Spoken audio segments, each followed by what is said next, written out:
Vou dar uma dica perfeita, tá? Como realmente descobrir por que a moto fica fazendo tec-tec.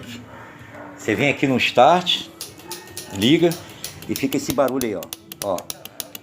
90% é escova de arranque. Só que dessa vez, 10% é outro problema aí que eu vou mostrar aí qual é o problema da moto. O problema aqui realmente era o relé. Observa. Pegou. Agora vamos supor que de repente a moto continua, o relé fica mudo. Agora é outra explicação. Você apertou, o relé está mudo. O relé, para funcionar, ele precisa de um positivo e um negativo. Geralmente esse terra aqui que sobe lá para cima, ele sempre dá problema no meio do chicote, geralmente no sensor da embreagem, quando você vai apertar para poder pegar em marcha. Então o que você faz? Quando você apertar e ele estiver mudo, que isso aqui é outra explicação, quando ele estiver mudo, você pega esse terra que está aqui, que sobe, desconecta ele e bota no negativo da bateria. Observa. Ó. Porque se eu apertar, ele vai ficar mudo. Ó, vou mostrar para vocês o quanto ele é importante, tá bom? Filma aqui, Aldo. Ó, só vou encostar. Observou? Ó. Vocês podem notar que vocês podem encostar em qualquer terra da moto que pega. Até aqui, possivelmente.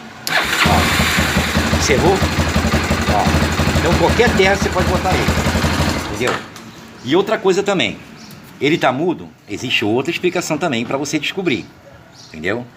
Observa bem aqui. Deixa eu colocar aqui no negativo aqui, para esse aqui já ficar acionado aqui, que depois a gente vai botar um terminalzinho bonitinho aqui e vai ficar tudo ok. Entendeu? Vocês pegam um fio e coloca no positivo da bateria. E vem aqui nesse aqui, amarelo. Vocês pegam aqui e fazem o teste aqui dentro. Ó, observou? Eu consegui botar para funcionar sem precisar de usar o botão. Entendeu? Porque esse amarelo aqui, ele sobe lá pra cima e pega um pós-ignição. Aqui no botão, filma aqui, ó. Entendeu?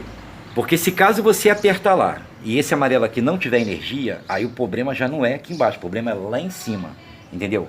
Porque quando você aciona esse amarelo aqui, ele tem que vir energia. Entendeu? Você tem que vir aqui, ó, colocar. Deixa eu ver se eu consigo aqui, ó.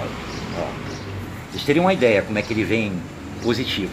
Ele chega até o ponto de acender a lâmpada. Filma aqui, Aldo, a lâmpada, para ver se vai acender. Olha lá, a lâmpada acendeu, viu? Ó, quando eu aperto, a lâmpada acende. Tá vendo? Tá filmando a lâmpada? Ó.